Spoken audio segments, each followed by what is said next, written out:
뉴스 시작합니다. 저는 동정민입니다. 대형 지진이 강타한 튀르키예와 시리아는 아비규환 그 자체입니다. 어제 발생 소식을 전해드렸는데 하루 만에 사망자가 5천 명을 넘겼습니다.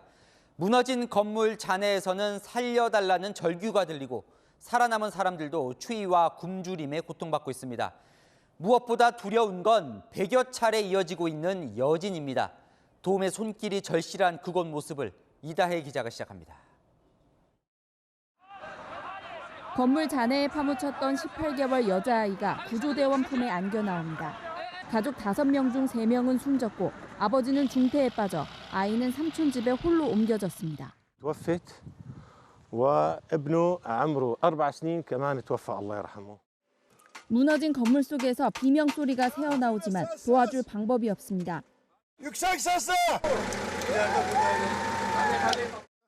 구조 인력이 없어 방치된 시신들도 보입니다.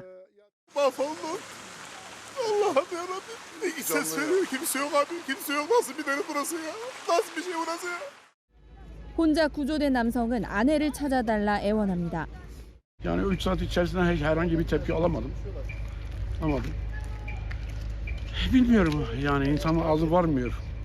Fakat umutsuzum. 간신히 살아남은 생존자들도 영하의 날씨에 길거리에서 노숙하며 밤을 지새웁니다. Evlerimiz zarar gördü. Evlerimize giremiyor.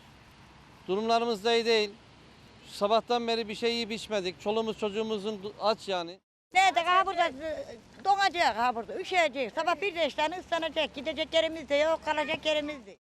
현지 시각 어제 새벽 튀르키예 남동부에 들이닥친 규모 7.8의 대형 지진으로 현재까지 튀르키예와 시리아의 사망자는 수천 명에 달합니다. 본진만큼이나 강한 여진이 100여 차례 이어지면서 공포는 더 커졌습니다. 피해 지역인 튀르키예 하타이를 여행하던 우리 국민 한 명은 연락이 되지 않고 있습니다. 외교부는 튀르키예 동남부 6개 주에 대한 특별 여행주의보를 발령했습니다. 채널A 뉴스 이다혜입니다. 규모 7.8 지진의 위력은요, 히로시마 원자폭탄 수십 개의 위력과 맞먹는다고 합니다. 7층 높이 건물이 무너지는데 10초도 걸리지 않았고 900km 떨어진 이스라엘에서도 진동이 느껴졌습니다. 계속해서 박수유 기자입니다. 튀르키예의 한 방송에서 강진 피해 현장을 생방송으로 전합니다. 사람들이 갑자기 뛰기 시작하고 뒤에서 엄청난 굉음이 납니다. 도로는 순식간에 먼지로 뒤덮였습니다. Evet şu an Kaz'da arama kurtarma çalışmalarına doğru giderken 2 defa yüksek şiddette bir artçı sarsıntı meydana geldi ve hemen sol tarafımda gördüğünüz bina. 방송을 이어가다 뒤처져 대피하는 가족을 발견하고는 아이를 안고 대피시킵니다. 7층 높이 건물이 무너지는데 10초도 걸리지 않았습니다. 12 عائلة ولا عائلة طلعت. ولا عائلة. كلهم تحت لحد الآن ما حد اجى لعنا والله ما في بني آدم اجى يشوف هالعالم وين هي. 튀르키예에만 무너진 건물이 5,600여 채. 내진 설계가 되지 않은 오래된 건물들이 많아 순식간에 종잇장처럼 고꾸라졌습니다. 기원전 만들어졌지만 보전이 잘 돼 있어 관광 명소였던 가지안테프 성은 형체를 알아볼 수 없을 정도로 훼손됐습니다. 튀르키예 지진의 위력이 히로시마에 떨어진 원자폭탄 약 32개와 맞먹는다는 분석도 나왔습니다. The 7.8 corresponds to energy released by more than 20 billion kilos of explosives. And this is roughly more than 1,000 times stronger than the atomic bomb that devastated Hiroshima City. 지진은 900km 떨어진 이스라엘에서도 진동을 느낄 정도로 강력했던 것으로 전해졌습니다. 지진 직전 튀르키예와 시리아 국경지대에서 새들이 울면서 하늘을 빙빙 돌고 나무에 빼곡히 앉는 모습 등이 전조 현상이었다는 분석도 나옵니다. 채널A 뉴스 박수입니다. 현지엔 우리 교민도 있었습니다. 불안에 떨어야 했는데요. 한인 교회가 무너지면서 안에 있던 선교사와 가족들이 간신히 빠져나왔습니다. 권갑구 기자가 그 가족과 직접 통화를 했는데요. 생사를 넘나들었던 긴박했던 당시 상황 직접 들어보시죠. 규모 7.8의 강진은 시리아 접경지 하타이주 안타키아의 한인교회도 덮쳤습니다. 선교 활동을 하던 장성호 씨와 부인 박조디 씨 가족은 새벽 4시 짐도 챙기지 못한 채 뛰쳐나왔고 14시간 넘게 추위에 떨어야 했습니다. 몸을 가눌 수가 없어가지고 책상 밑에 있다가 그리고 바로 이제 정전되고 너무 추웠어요. 거의 패닉 상태였어요. 상점은 모두 문을 닫았고 정전으로 통신까지 두절됐습니다. 전화기가 아예 불통이니까 진원지가 어딘지 몇 도의 강도의 지진이었는지 그걸 정말 나중에 알게 됐죠. 인근 호텔이 일시적으로 발전기를 가동하는 틈을 타 휴대전화를 사용한 이들은 인근 도시로 피신했지만 이 역시 쉽지 않았습니다. 3-4개 중에 하나씩은 다 무너져 있더라고요. 차도 다 막혀 있었고 겨우겨우 나왔어요. 삶과 죽음의 경계에 있다 보니 부상도 뒤늦게 확인했습니다. 나오면서 부딪혀가지고 이제 무릎이 되게 많이 아프더라고요. 남편도 나중에서야 이제 막 머리가 아파서 보니까 혹이 나 있었다 그러더라고요. 일부 교민들은 수도 앙카라로 피신한 가운데 당시 아파트에서 느낀 정신적 충격에서 벗어나지 못하기도 합니다. 큰 트라우마가 있으셔서 이제 2층 이상은 못 올라가세요. 정부는 현지 교민 100여 명 가운데 현재까지 심각한 부상자는 없다고 밝혔습니다. 채널A 뉴스 홍갑구입니다. 이 튀르키예는 한국 전쟁 당시에 우리를 많이 도와서 형제의 나라로 부르기도 하죠. 윤석열 대통령은 돕는 게 당연하다며 긴급 구호대를 지원하기로 했습니다. 전쟁 중인 우크라이나와 러시아도 한마음으로 구조대를 파견했습니다. 김성규 기자입니다. 튀르키예의 지진 소식에 윤석열 대통령은 국무회의에서 신속한 지원을 지시했습니다. 깊은 애도를 표합니다. 형제 국가인 튀르키예가 겪는 이 고통과 어려움을 돕는 것은 너무나 당연한 일입니다. 외교부는 민관합동 해외 긴급 구호 협의회를 열고 긴급 구호대 60명과 군 인력 50명까지 총 110명을 급파하기로 했습니다. 또 500만 달러의 인도적 지원과 의약품 등도 제공합니다. 단일 파견 규모로는 역대 최대 규모입니다. 다만 시리아는 우리와 국교가 없어 직접 지원 대신 국제기구 등을 통한 인도적 지원을 검토할 예정입니다. 전 세계에서 몰려드는 손길에 이스탄불 공항은 북새통을 이루고 있습니다. And we stand in solidarity with our allies, our partners, and the people of Turkey and Syria affected by these terrible events. 전쟁 중에도 구조대를 파견하기로 한 우크라이나와 러시아는 현지에서 만날 가능성이 있습니다. SNS상에서는 Pray for 튀르키예 해시태그가 퍼지는 가운데 튀르키예에서 활약했던 배구 선수 김연경도 튀르키예를 도와달라는 내용의 게시물을 올렸습니다. 채널A 뉴스 김성규입니다.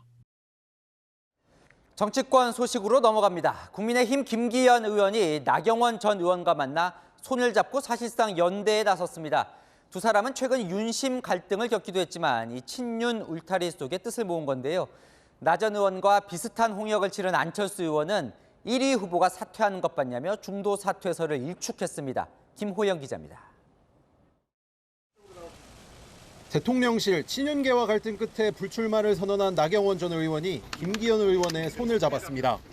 굉장히 어려운 시기고 우리가 해야 될 일이 많은 시기라고 생각을 합니다. 국정 운영이 성공되고 또 총선 승리를 위해서 필요한 부분에 대한 역할을 하겠다. 현직 당협위원장 신분이라 공개적으로 밝힐 수는 없지만 사실상 지지 선언이라는 게 나 전 의원 측 설명입니다. 나 전 의원 측 관계자는 여전히 속상하지만 윤석열 정부를 위해 이왕 도우려면 빨리 하는 게 좋다는 생각이라고 말했습니다. 김 의원도 지난 3일 이후 3차례 찾아가며 공을 들여왔습니다. 안철수 의원은 대통령실과 마찰을 빚은 윤한연대와 윤핵관 표현을 쓰지 않겠다는 뜻을 재확인하며 한 발 물러섰습니다. 대통령실의 그 입장을 존중을 해서 제가 약속드린 대로 제가 쓰지 않겠다는 말씀들을 다 쓰지 않았습니다. 하지만 국민의힘 비전 발표회에 나란히 참석한 두 사람의 신경전은 계속됐습니다. 정통 보수의 뿌리를 형성하고 있는 우리 당의 가치와 부합하는 대표가 될 수 있는 것인지 아닌지는 매우 중요한 정책 검증사항이라고 생각합니다. 당대표 중도 사퇴론이 자꾸 나오는데요. 절대로 김기현 대표님 사퇴하시면 안 됩니다. 끝까지 함께 대결했으면 합니다. 1위 후보 사퇴하시는 거 보셨습니까? 내일부터는 본선 후보 4명을 뽑는 컷오프 여론조사가 시작됩니다. 채널A 뉴스 김호영입니다.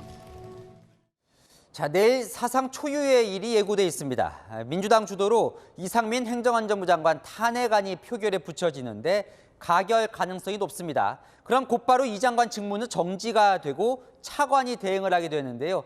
대통령실은 대통령실 내부의 법조인 출신을 실세 차관으로 임명하는 안을 우선 검토한 것으로 취재됐습니다. 조영민 기자의 단독 보도입니다. 윤석열 대통령이 대통령실에서 근무하고 있는 법조인 출신을 행정안전부 차관으로 임명하는 방안을 검토하는 것으로 알려졌습니다. 내일 이상민 행정안전부 장관 탄핵안이 국회를 통과해 이 장관 직무가 정지되는 상황을 대비한 맞대응 카드입니다. 검찰 출신의 대통령 핵심 참모로는 이시원 공직기강 비서관과 주진우 법률비서관이 꼽힙니다. 이원모 인사비서관과 이영상 국제법무비서관도 검찰에서 대통령과 인연을 맺었습니다. 윤 대통령의 신임이 두터워 업무 능력과 부처 장악력에서 신뢰할 수 있는 데다 이미 검증도 거친 인사라는 게 주요 요인으로 꼽힙니다. 미국 같은 나라 보면은 그런 거버먼트 어토니 경험을 가진 사람들이 정관계에 아주 폭넓게 진출하고 있습니다. 그게 법치국가 아니겠습니까? 행안부가 정부의 인사, 조직을 담당하는 핵심 부처이기 때문에 장관을 대신할 실세형 차관을 두겠다는 것입니다. 대통령실 고위 관계자는 탄핵안이 통과되더라도 국정 공백을 길게 끌고 갈 수는 없다고 말했습니다. 야당의 부당한 탄핵에도 흔들리지 않는다는 대통령의 메시지도 담긴 인사가 될 거라는 게 여권 핵심 관계자의 설명입니다. 채널A 뉴스 조영민입니다. 더불어민주당은 내일 반드시 통과시키겠다며 내부 표단속에 들어갔습니다. 이 무기명 투표라서 긴장의 고삐를 늦추지 않고 있는데요. 국민의힘은 헌법재판소에서 기각될 경우 민주당이 이 혼란에 책임을 져야 한다며 압박했습니다. 긴장감이 고조되고 있는 국회 소식은 여인선 기자가 전합니다. 이곳 국회 본회의장에서는 내일 이상민 행안부 장관 탄핵 소추안 통과 여부가 결정됩니다. 국회 제적의원 과반수인 150명이 찬성하면 의결되는데요. 169석의 민주당은 정의당과 기본소득당도 동의하는 만큼 통과를 자신하고 있습니다. 이상민 장관을 문책하는 것은 양심을 지닌 국회의원이라면 당연히 나서야 할 최소한의 도리이자 국민을 지켜야 하는 국회로서 너무나 기본적인 책무입니다. 민주당 원내 관계자는 이탈표는 10명 남짓에 그칠 것이라고 전망했습니다. 하지만 무기명 투표인 점을 감안해 막판까지 표 단속에 들어갔습니다. 당 지도부는 지난 주말 동안 의원 전원에게 전화를 돌려 설득했고 오늘도 문자 메시지를 돌려 내일 본회의 참석 여부를 묻고 불참할 경우 그 사유를 보내라고 공지했습니다. 본회의 상정권을 쥐고 있는 김진표 국회의장을 향해서도 176명이 발의했다는 점을 앞세워 압박에 나섰습니다. 국민의힘은 대선 불복이라고 비판하며 장관의 직무정지로 벌어질 혼란에 책임지라고 맞섰습니다. 민주당이 당론으로 발행한 탄핵이 기각된다면 그에 따른 혼란과 결과는 온전히 민주당이 책임져야 할 것입니다. 또 탄핵당할 사람은 숱한 범죄 혐의 꼬리표를 달고 있는 이재명 대표라고도 주장했습니다. 채널A 뉴스 여인선입니다. 이번 주 금요일 이재명 더불어민주당 대표가 다시 검찰 출석합니다. 대표 취임 후 3번째 출석이죠. 고집했던 주말이 아닌 평일에 나가는 걸로 입장을 바꿨습니다. 이 검찰은 또 다른 의혹인 백현동 개발과 관련해 40여 곳을 압수수색하며 압박 수위를 높였습니다. 김철중 기자입니다. 이재명 더불어민주당 대표가 오는 10일 오전 서울중앙지검에 다시 출석합니다. 지난달 28일 대장동 개발 특혜 의혹과 관련해 검찰 조사를 받았지만 검찰이 추가 조사를 원했기 때문입니다. 이 대표는 앞선 조사 때처럼 주말에 출석하려 했다가 이번에는 마음을 바꿔 검찰의 요구대로 평일을 택했습니다. 평일에는 여러 가지 실제로 당대표가 할 일이 많거든요. 굳이 이렇게 평일날 꼭 조사를 받겠다고 얘기하는 검찰의 입장은 참 선뜻 납득하기는 쉽지 않습니다. 수사에 협조하는 모습으로 방탄 논란에 선을 그으면서도 검찰의 강압적 태도를 부각시키려는 의도로 풀이됩니다. 이 대표는 이번에도 진술서로 답변을 가름하며 묵비권을 행사할 예정입니다. 출석 시간을 둘러싼 이 대표와 검찰 사이 신경전도 이어졌습니다. 검찰은 오전 9시 30분에 출석하라고 통보했지만 이 대표는 당 최고위원회를 마친 뒤 오전 11시에 출석할 방침입니다. 국민의힘은 이 대표의 당무는 셀프 방탄 업무밖에 없다며 비판했습니다. 이재명 대표가 휴일 출석을 고집하는 이유가 민생을 챙겨야 하는 당무 때문이라는 말에는 안타깝지만 실소를 금할 길 없습니다. 검찰은 백현동 개발 특혜 의혹과 관련해 성남시청 등 40여 곳을 압수수색하며 이 대표를 압박하고 나섰습니다. 검찰은 이 대표와 정진상 전 정책조정실장이 개발업체에 인허가 특혜를 줘 성남시청에 손해를 끼쳤다고 의심하고 있습니다. 채널A 뉴스 김철중입니다. 네, 김성태 전 쌍방울그룹 회장의 측근들이 잇따라 국내로 오면서 이 쌍방울 수사에 속도가 붙었습니다. 먼저 해외 도피 기간 손발 역할을 했던 수행비서가 오늘 국내로 송환됐습니다. 쌍방울그룹 자금 흐름 전반에 관여해온 인물이죠. 이른바 금고지기로 불린 인물도 이르면 주말쯤 한국으로 옵니다. 성혜란 기자입니다. 검찰 수사관들에 이끌려 입국장에 들어서는 남성. 김성태 전 쌍방울그룹 회장의 수행비서 박모 씨입니다. 박 씨는 김 전 회장이 태국에서 검거되자 달아났다가 캄보디아 국경에서 체포됐습니다. 왜 갑자기 국내로 귀국 결심하셨나요? 박 씨는 현지에서 운전과 숙소 예약 등 김 전 회장의 손발 역할을 하며 국내외 조력자들과의 연락도 도맡아 왔습니다. 검거 당시 휴대전화 6대를 가지고 있었는데 김 전 회장이 태국에서 사용한 전화기와 한국에서 사용한 걸로 추정되는 전화기가 포함된 걸로 전해졌습니다. 검찰은 휴대전화를 포렌식해 김 전 회장과 조력자들의 접촉 기록 등을 분석할 계획입니다. 쌍방울그룹 금고지기로 알려진 전 재경총괄본부장 김모 씨도 이르면 주말쯤 한국에 옵니다. 김 전 회장의 전 매제인 김 씨는 오늘 태국 현지 법원에서 불법 체류 혐의를 인정하고 4,000바트 벌금형을 선고받았습니다. 김 씨가 항소를 포기하면서 강제 추방 형태로 귀국이 결정된 겁니다. 김 전 본부장은 현지 법원에 한국으로 보내달라며 탄원서까지 냈다가 갑자기 철회해 김성태 전 회장 측의 외압 의혹이 일기도 했습니다. 김 전 회장 측은 귀국을 막은 적이 없고 접촉한 적도 없다고 해명했습니다. 금고지기와 수행비서의 귀국으로 쌍방울그룹의 자금 추적과 대북사업 조력자를 밝힐 검찰 수사도 한층 탄력을 받게 됐습니다. 채널A 뉴스 성혜란입니다. 쌍방울그룹이 북측 인사 앞에서 발표한 이 사업 계획서의 일부를 채널A가 확보했습니다. 자료를 보면 쌍방울이 북한 개성과 신의주에 대규모 물류단지 개발에 나서려 한 걸로 보입니다. 경기도를 전략적 투자자로 명시했고요. 사업비 상당액은 경기도를 통해 충당한다는 계획이 포함돼 있습니다. 김민곤 기자입니다. 쌍방울그룹이 작성한 대북 개발 사업 계획서입니다. 2019년 1월 중국 선양에서 북측 인사들 앞에서 공개한 자료입니다. 채널A가 입수한 이 자료에는 개성에 국제 복합 물류단지를 짓겠다는 계획과 함께 경기도를 전략적 투자자로 명시하고 있습니다. 기업체 참여 유도와 금융 지원 등 경기도의 역할도 밝혔습니다. 북한 신의주에도 내륙운송 화물터미널을 짓겠다며 개발비 2천억 원 중 20%를 경기도 남북협력기금으로 조달한다는 계획도 담았습니다. 대북 사업이 경기도 지원 속에 추진되는 걸 강조한 겁니다. 우리 지자체가 좀 새로운 남북교류 협력의 새로운 행위자로서 적극적 역할도 해나가고 또 쌍방울그룹 전 최고재무 책임자 장모 씨는 오늘 이화영 전 부지사 재판에서 김성태 전 회장이 경기도의 지원 내용을 발표에 넣으라고 했다고 증언했습니다. 검찰은 쌍방울이 물류사업 주관사로 명시한 A업체가 북측 인사들의 사업 설명회 참석을 요청한 공문도 확보했습니다. A사는 이전 부지사 측이 쌍방울에 소개한 걸로 의심받는 회사입니다. 이전 부지사는 최근 자필 입장문을 통해 대북 송금 사실을 전혀 알지 못했다며 경기도를 위해 쌍방울이 북한에 금전을 제공할 이유가 없다고 반박했습니다. 채널A 뉴스 김민곤입니다. 윤석열 대통령은 취임하자마자 북한 위협에 대응하는 우리 군의 3축 체계를 부활시켰습니다.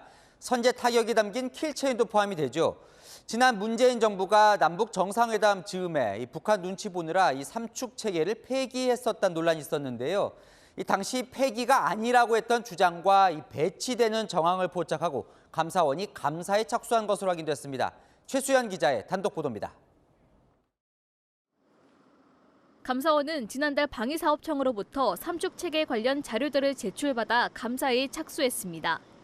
삼축 체계는 유사시 북한 핵 미사일을 선제 타격하는 한국형 킬체인 등을 포함해 북한 위협에 맞서는 우리 군의 총체적 대응 체계를 말합니다.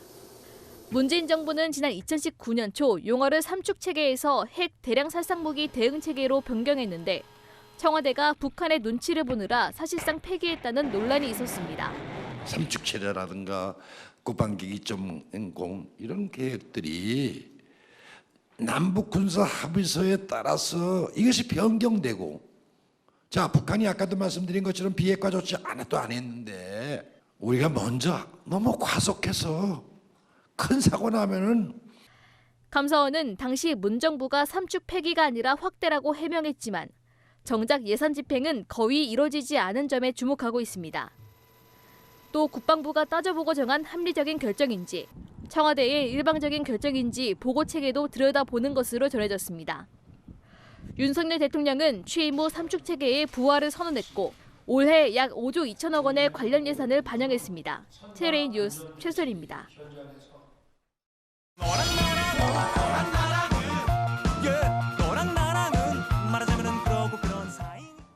11야랑 정치부 윤수민 기자와 함께합니다. 첫 번째 주제 보겠습니다.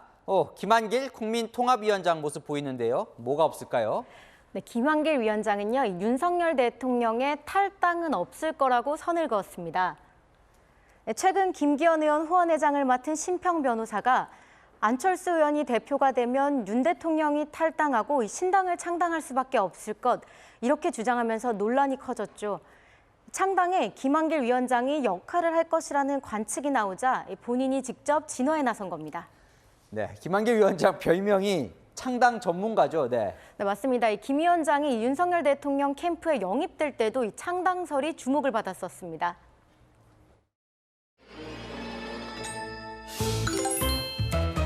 중도 또는 합리적 진보로 말씀되는 분들, 그분들하고 함께 어우러져서 정권 교체를 위해서 기여하겠습니다. 저분이 움직이면 보통 정치 세력이 재편됩니다. 제3지대라고 불려진 사람들을 모아서 국민의힘을 재창당하려고 하는 모양이구나. 창당 전문가니까. 네, 오늘 김 위원장은 입장문을 내고 정계 개편 구상이 없다며 창당설을 부인했습니다. 참, 이 대통령 쪽에서 임기 초에 그것도 탈당 이야기가 나오는 게 상당히 이례적인데요. 그러다 보니까 이게 당무 개입 아니냐 이런 이야기는 계속 나옵니다. 네, 그래서 이제 오늘 정진석 비대위원장이요, 이것에 대해서 대통령의 탈당 가능성을 일단 확률 제로라고 강조했고요. 그리고 대통령의 당무 개입에 대해서도 선을 그었습니다. 대통령실의 당무 개입을 운운하시는데 이것도 좀 옳지 않다고 생각합니다. 윤심이 어떻니? 윤핵관이 어떻니? 또는 무슨 연대니? 이런 이야기들은 자제해 주실 것을 다시 한번 당부를 드리고 싶습니다. 당 선관위 관계자는 채널A와의 통화에서 공적인 자리 발언도 아니고 당원으로서 할 수 있는 이야기라며 대통령의 당무 개입을 문제 삼지 않을 뜻을 밝혔습니다. 그런데요, 저 탈당 이야기를 꺼낸 심평 변호사가 워낙 이 대통령의 멘토로 불릴 만큼 또 대통령과 인연이 깊은 분이다 보니까 그래서 탈당설이 화제가 됐어요. 그죠? 네, 심평 변호사는 오늘 입장문을 내고요. 김기현 의원에게 본인의 의견이 김 의원에게 큰 폐를 끼치고 있다는 걸 절감한다면서 후원회장직 사의를 표명했습니다. 네, 다음 주제 보겠습니다. 이상민 민주당 의원, 이상민 행안부 장관. 이름이 같아요. 네, 동명이인이죠. 더불어민주당 이상민 의원이요, 이 행안부 이상민 장관 탄핵 소추안 발의에 대해 당론과는 다른 목소리를 냈습니다. 이상민 행안부 장관 탄핵은 국민의 명령입니다. 저 개인적인 생각으로는 상당히 좀 곤혹스럽고 개인적 생각과는 좀 다릅니다. 왜냐하면 탄핵 소추 의결을 하는데 과연 그 요건에 적합하게 충족되느냐. 탄핵할 만큼 장관으로서 헌법이나 법률을 위반했는지를 두고 논란이 될 수 있다고 지적했습니다. 다른 의견인데요, 당과. 그러면 내일 탄핵소추안이 표결에 혹시 반대표를 던질까요? 네, 제가 취재를 해보니까요, 그렇진 않을 것 같습니다. 이상민 의원은요, 민주당이 당론으로 결정한 이상 따를 수밖에 없다고 했는데요. 지난해 이 장관 해임 건의안도 이 의원은 반대했지만 민주당 주도로 통과시킨 적이 있죠. 어쨌든 결과적으로는 이름도 같고 편도 좀 들어주는 그런 상황이네요. 네, 그러다 보니까 웃지 못할 에피소드들이 많습니다. 이상민 의원 사무실에 사퇴를 촉구하는 전화가 걸려오기도 했는데요. 이상민 의원 그런 사람 아닌 줄 알았더니 뭐 그렇게 사과도 안 하고 그만두지도 않냐. 똑같은 사람이 아니고 다른 사람이다 그랬더니 그쪽에서 그놈이지 부셨다 할 말이 없습니다. 해임건의 탄핵소추 이상민 장관에 대해서만 그렇게 매달리니까 괜히 이상민 장관만 유명하게 만들어가지고 저까지. 탄핵소추는 반대하면서도 이상민 의원은 이상민 장관을 향해 사퇴해야 한다고 조언했는데요. 이 장관의 답은 이렇습니다. 책임에서 가장 중요한 것은 재발 방지 대책을 마련하고 그것을 실효성 있게 수행하는 것이라고 생각합니다. 탄핵을 추진하는 야당도 안전을 담당하는 행안부 장관도 각자의 행동에 국민이 책임을 물을 것이라는 것 잊지 말아야겠습니다. 네, 지금까지 여랑야랑이었습니다. 네, 대구시가 지하철 무임승차 연령을 만 65세 이상에서 70세로 올리겠다고 밝혔습니다. 그 대신 만 70세 이상은 버스도 무임승차할 수 있게 하겠다는데요. 이게 노인복지 확대라고 하지만 전국 지자체 최초의 독자적인 결정에 반발과 파장이 만만치 않습니다. 배유미 기자입니다. 오는 6월 28일부터 대구 도시철도 무임승차 연령이 조정됩니다. 현행 만 65세 이상에서 만 70세 이상으로 올리는 게 골자입니다. 대신 70세 이상은 버스도 무료입니다. 버스와 지하철을 통합한 무임 수송 정책은 대구시가 전국 최초입니다. 지자체 차원에서 연령 기준을 상향 조정한 것도 이번이 처음입니다. 만 65세에서 69세는 기존 무임 수송 혜택을 누릴 수 없게 됩니다. 대구시는 별도 지원책 등을 검토 중이라고 밝혔습니다. 법률 자문단의 법률 자문도 완료를 했습니다. 대구시가 생각하는 어르신의 정의는 가장 시대 상황을 반영할 때 70세로 올리는 것이 법률 해석상으로 가능하다라는 검토 결과가 나왔고요. 대구시는 버스 무임승차를 위한 예산이 추가로 투입돼 어르신들 복지가 더욱 두터워질 것이라고 강조합니다. 대구 지역 수송 분담률이 버스가 도시철도의 2배를 넘는 만큼 보다 많은 어르신들이 혜택을 받을 거란 입장입니다. 시민들 반응은 엇갈립니다. 우리 동창들도 다 모여가 그건 아니다. 노인들 봉사활동 하는데 한 달에 10번을 타는데 왔다 갔다 하려면 20번 내지 30분씩 타야 돼요. 그러면 그에 대한 돈도 무시무하니까. 결국 우리 세금으로 간접적으로 나가야 되지 않습니까?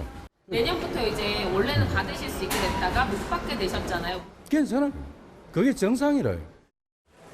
대구시는 다양한 의견 수렴과 분석을 거쳐 다음 달 최종 방안을 확정할 계획입니다. 채널A 뉴스 배유미입니다. 서울시도 지하철 무임승차 연령을 만 70세로 올리는 걸 찬성은 하고 있는데요. 하지만 대구시처럼 독자적으로 결정하진 않겠다는 방침입니다. 김예지 기자 보도 보시고 서울시와 대구시의 해법이 어떻게 왜 다른지 아는 기자에서 짚어보겠습니다.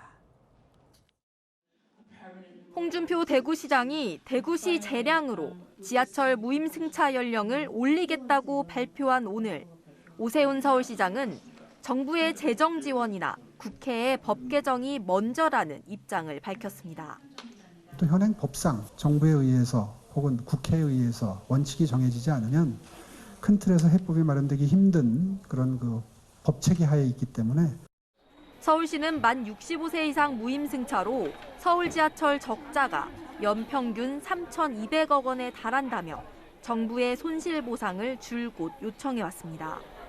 법률로 노인복지 혜택을 못 박아두고 그 재정 부담을 지자체에만 떠넘기는 건 부당하다는 입장입니다.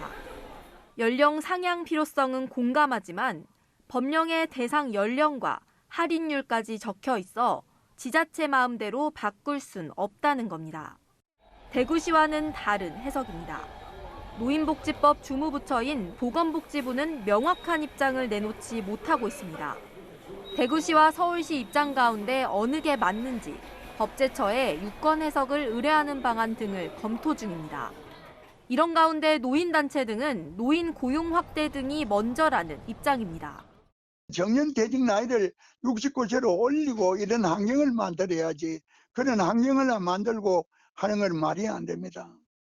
대한노인회는 오는 16일 정치권, 서울시 등이 함께하는 무임승차 관련 토론회를 준비 중입니다. 인파가 몰리는 출퇴근 시간대에는 노인 무임승차를 적용하지 않는 식의 대안도 논의할 계획입니다. 채널A 뉴스 김예지입니다.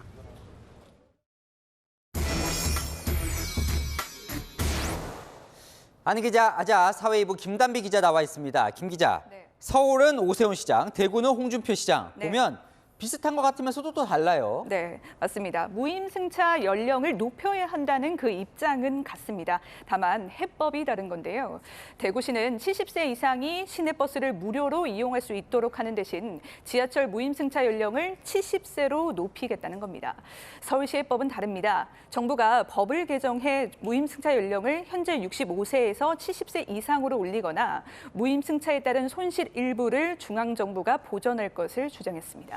자, 이것부터 물어볼게요. 네. 대구시는 이제 올리기로 했는데 지자체 마음대로 이 무임승차 기준을 65세 이상에서 70세로 이렇게 바꿀 수가 있는 겁니까? 사실 결론부터 말하자면 이건 역시 해석이 분분한 부분입니다. 노인복지법과 시행령 살펴보겠습니다.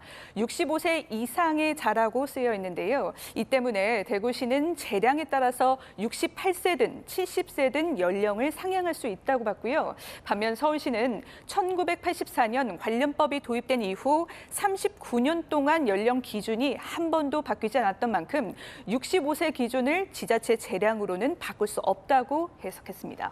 그러면 대구시 뜻대로 되면 서울에 사는 65세 분이 대구에 내려가면 지하철 탈 때 돈을 내야 되는 거예요, 이제? 만약 대구시가 예정대로 한다면 그렇습니다. 만 65세인 노인이 대구에서 지하철을 이용하면 요금을 내야 하고요. 반면 서울은 무료가 되는 겁니다.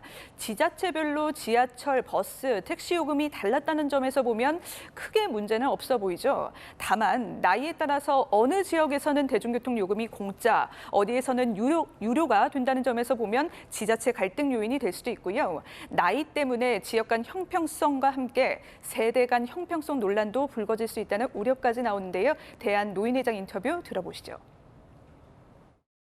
어린애들도 무임승차를 합니다. 어린애도 그러면은 어린애가 무임승차하는데 어린애 때문에 적자 난다는 소리는 안 하고 노인 때문에 지하철 적자난다는 말이 지금 화가 많이 나셨던데 보니까 네. 대구시는 6월 말부터 어쨌든 바꾸겠다고 해요. 그게 가능은 한 거예요, 그럼? 이게 또 법제처 유권 해석에 좀 달려 있는데요. 복지부가 경로 우대 조항에 대해 법제처 유권 해석을 검토하고 있습니다. 대구시의 65세 이상 해석이 틀리다는 결론이 나오면 행안부가 제동을 걸 수 있습니다. 근데 보면 오세훈, 홍준표 두 사람 모두 이제 여당 소속 지자체장이잖아요. 네. 그런데 여당 내에서는 뭐 교통 정리를 하지 않습니까? 정치권에서는 조금 당혹스러워하는 분위기도 읽힙니다. 차기 대권 후보로 거론되는 같은 당 소속 광역단체장들이 표심과 직결되는 문제를 앞다퉈 꺼냈고 그 해법도 제각각이기 때문인데요. 차기 대권 주자들의 복지 이슈 선점 경쟁이라는 해석까지 나오고 있습니다. 경쟁이 격화될 경우 당내 불협화음으로 번질 수 있다는 우려도 나오는데요.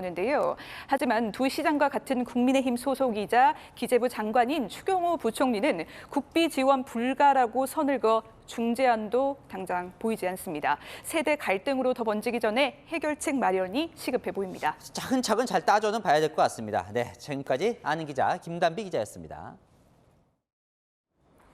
택시기사가 차 문에 끼어서 왕복 8차선 도로로 끌려가는 아찔한 상황이 발생했습니다. 이 주차기어 대신에 후진기어를 잘못 넣었기 때문입니다. 다행히 근처에 있던 경찰이 재빨리 뛰어가서 큰 사고는 막았습니다. 남영주 기자의 단독 보도입니다. 택시가 가스 충전소로 들어옵니다. 잠시 뒤 멈춰있던 택시가 슬슬 후진합니다. 깜짝 놀란 택시기사가 달려가 차문을 열고 브레이크를 밟으려는 순간 중심을 잃고 그대로 차문에 끼어버립니다. 지난 5일 밤 서울 양천구 남부순환로에서 택시기사가 차에 끼어 끌려가는 아찔한 사고가 발생했습니다. 충전소에 들른 택시기사가 주차가 아닌 후진기어를 잘못 넣고 차에서 내린 겁니다. 문짝에 끼어가지고 나오지를 않아갖고 차는 뒤로 막 빠끼로 어디 그냥 나는 브레이크를 밟아야 되는지 안다지 그래갖고 질질질 끌려갔죠. 택시는 왕복 8차선 사거리까지 그대로 밀려나는데 당황한 시민들은 지켜만 볼 뿐 손쓸 엄두도 못 냅니다. 이때 멀리서 급히 뛰어오는 남성. 형광 옷을 입은 경찰이 순식간에 차에 올라타 브레이크를 밟고 멈춰 세웁니다. 야간 순찰을 하던 경찰이 다행히 현장에 있었던 겁니다. 비명을 지르신 것 같아요. 밑에 사람이 있는 거 보고 저도 사실 놀랐죠. 일단은 사람을 살려야 되겠구나. 몸이 먼저 반응을 해서 뛰어가게 된 것입니다. 자칫 대형 사고로 이어질 뻔했지만 택시기사는 다행히 타박상만 입었습니다. 달려오는 차가 있었으면 진짜 큰일 날 상황이었는데 다행히 마침 그 우회전 신호라 저쪽 차는 다 서 있었거든요. 진짜 운이 좋으신 거죠. 경찰관은 그 이름도 몰라요. 고맙다고 해주세요. 누가 와서 부딪히기만 했으면 죽었죠. 위기의 순간 용감한 경찰 덕에 소중한 생명을 구했습니다. 채널A 뉴스 남영주입니다. 전남 신안군 해상에서 전복된 청보호 소식입니다. 수색 나흘째인데 아직 찾지 못한 선원 4명입니다. 예정됐던 3박 2량은 난항을 겪고 있습니다. 현장에 나가 있는 취재기자 연결해 보겠습니다. 김태형 기자, 현장 날씨가 좋지 않던데 수색 상황은 어떻습니까? 네, 지금까지 청보 실종자 9명 중에 5명은 수습이 됐고 이 나머지 4명은 안타깝지만 별다른 소식이 없는 상황입니다. 해경은 이 남은 실종자들이 배 안에 있을 가능성을 염두에 두고 인양 작업을 벌이고 있는데 이게 마음처럼 이 날씨가 좋지 않아서 이게 참 작업이 좀 더딘 상황입니다. 지금 현장에는요, 이 초속 11m 이상의 강한 바람이 불고 최대 2m 높이의 너울성 파도까지 치고 있습니다.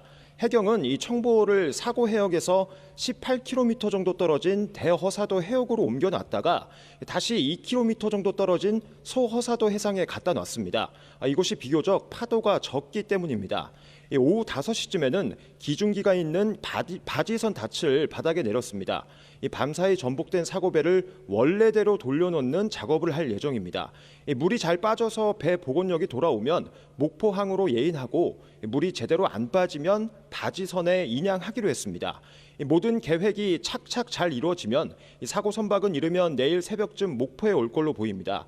사고 원인 조사도 진행이 되겠죠. 국가수와 서해지방해양경찰청 등 관계 기관들이 합동 감식을 해 선박 외부에 균열이 있는지 등을 확인할 예정입니다. 기관실에 물이 왜 들어 찼는지를 밝히기 위해서 내부 CCTV 4대를 복원해 분석할 계획입니다.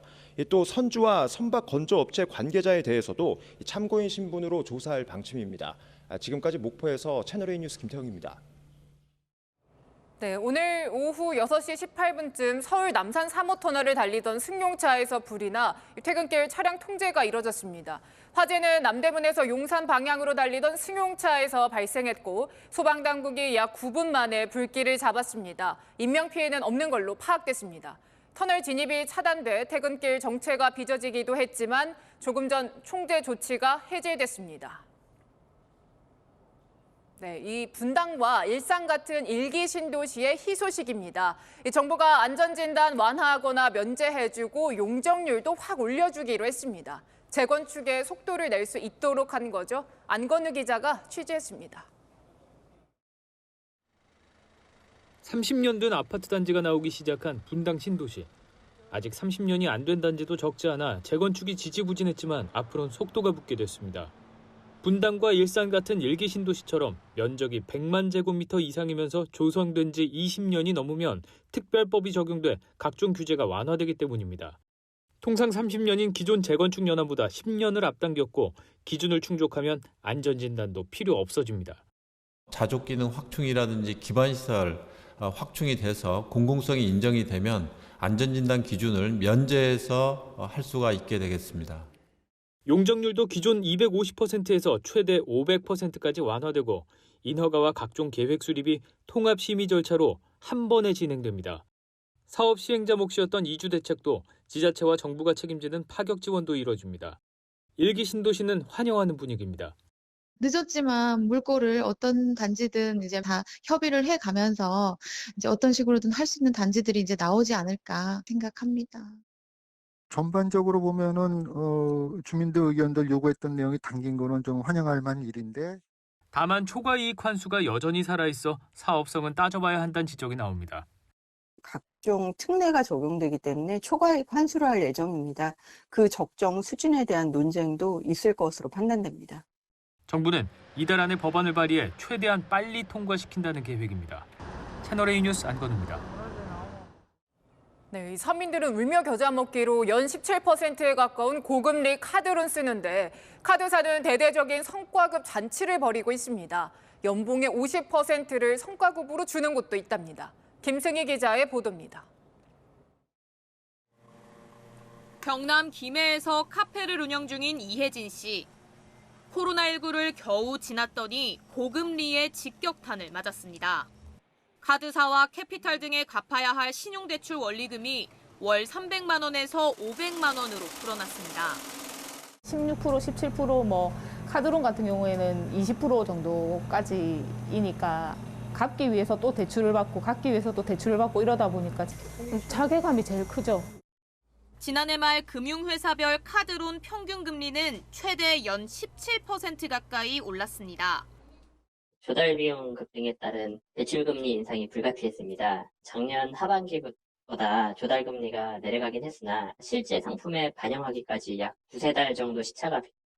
금융회사들은 새해가 되면 조였던 대출을 다시 푸는 게 관행인데 고신용자 위주로만 대출을 내주며 문턱마저 높이고 있습니다. 오히려 신용점수가 올랐어요. 좀 황당하죠. 분명히 한도가 나와 있었는데 카드사에서 연락도 없이 그 한도를 다 날려버렸으니까. 이 와중에 카드사들은 성과급 잔치를 벌입니다. 삼성카드는 지난달 연봉의 50%를 성과급으로 지급했습니다. 다른 카드사들도 비슷한 수준의 성과급을 지급할 것으로 예상됩니다. 지난해 1에서 3분기 전체 8개 카드사 중 5곳의 순이익이 증가했기 때문입니다. 서민들의 시름은 깊어지는데 이자 장사를 잘한 금융회사들은 축배를 들고 있습니다. 채널A 뉴스 김승입니다. 동네 골목을 누비던 마을버스가 사라지고 있습니다. 기사 구인난이 원인인데 심지어 1시간을 기다려야 버스가 오는 정류장까지 생겼습니다. 마을버스의 4분의 1이 운행을 멈춘 경기 고양시에 조민기 기자가 다녀왔습니다. 어스름한 이른 아침 경기 고양시의 버스 정류장. 출근하는 사람들로 벌써 붐비는데 정작 휴대폰 앱에는 도착 예정 버스가 없다는 표시만 뜹니다. 일단 나와 20분 넘게 기다리는 건 기본. 10분에서 15분 일찍 나오고요. 배차 간격이 계속 길고 그래서 출근할 때마다 좀 문제가 있죠. 다른 정류장도 마찬가지. 전광판엔 다음 버스 도착까지 32분이 남았다는 표시가 뜹니다. 실제로 이 버스는 출근 시간이지만 1시간에 한 대만 다닙니다. 주말에는 아예 운행을 안 하는 노선도 있습니다. 마을 버스를 포기하고 큰 도로까지 나가려면 2.5km는 걸어가야 합니다.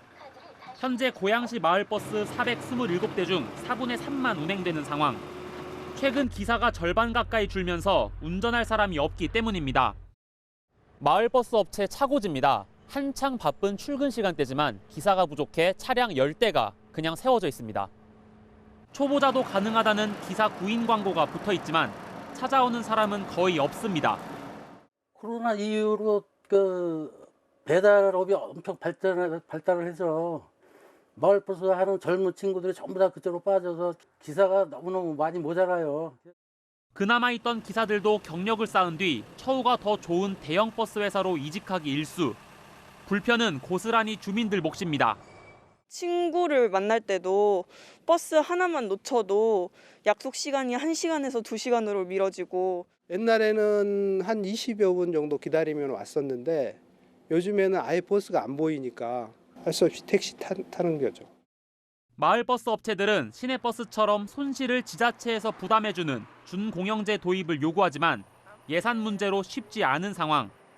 서울시의 경우 4월쯤 마을버스 요금을 900원에서 1,200원으로 인상할 계획이지만 지자체마다 상황이 달라 곧바로 마을버스 운행이 늘어날지는 의문입니다. 채널A 뉴스 조민기입니다. 지하 50m 아래로 이 터널이 지나가는 아파트가 인천에 있습니다. 이 터널은 7년 전에 생겼는데요. 주민들은 당시 발파 작업 뒤에 아파트 균열이 심각해졌다고 말합니다. 지금은 어떤 상황일지 이솔 기자가 다시 가봤습니다.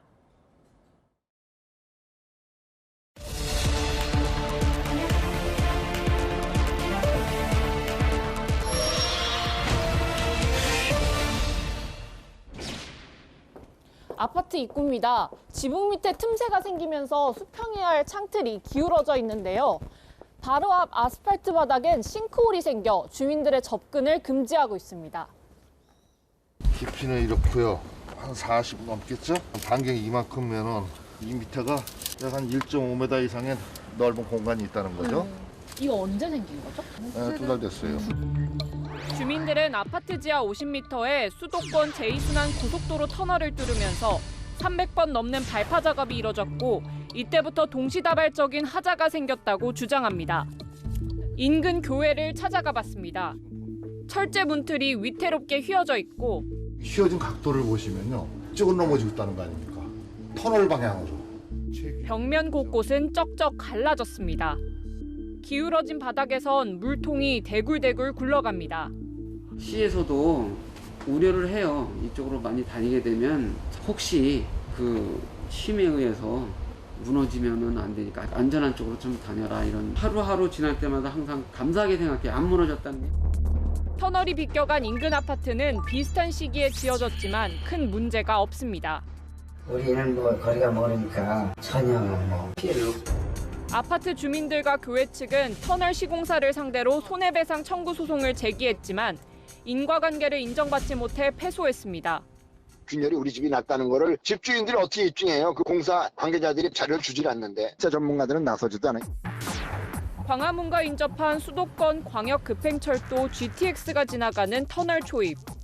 인근 식당 벽면 여기저기에 균열과 누수가 생겼지만 주인은 시공사로부터 일부 보수 공사만 받고 각서를 써줬습니다. 테라스 위에 그거 지금 다 일어난 거, 그거 공사해 준 거, 뭐 자꾸 바쁜데 와가지고 뭘 하면서 하나 내밀어 사인해주고 나중에 보니까 앞으로 일체 민형사상 뭐 이런 건 얘기하지 말아라. 전문가들은 발파 작업 등에 따른 피해 발생 시 인과관계 입증 책임을 주민에게 떠넘겨선 안 된다고 조언합니다. 국토부가 나서서 사고조사위원회를 꾸려가지고 조사를 하면 되는 거거든요. 그게 국민들을 편하게 해주는 거잖아요. 그런데 나서지 않아요. 비용을 줄이려고 주거지역 지하를 개발해 광역교통망을 확충하는 사례가 최근 늘고 있습니다. 도심 한복판 발파 작업 등으로 인한 주민 피해를 줄이고 피해 보상을 쉽게 하기 위해 관련법 마련이 시급하다는 지적이 나옵니다. 다시 간다, 이솔입니다. 프로배구 흥행 돌풍이 이어지는 가운데 치열해지는 이런 팬들의 응원 문구 경쟁, 선수들의 승부욕 못지 않습니다. 재치 넘치는 응원을 받는 선수의 마음은 또 어떨까요? 김태욱 기자입니다.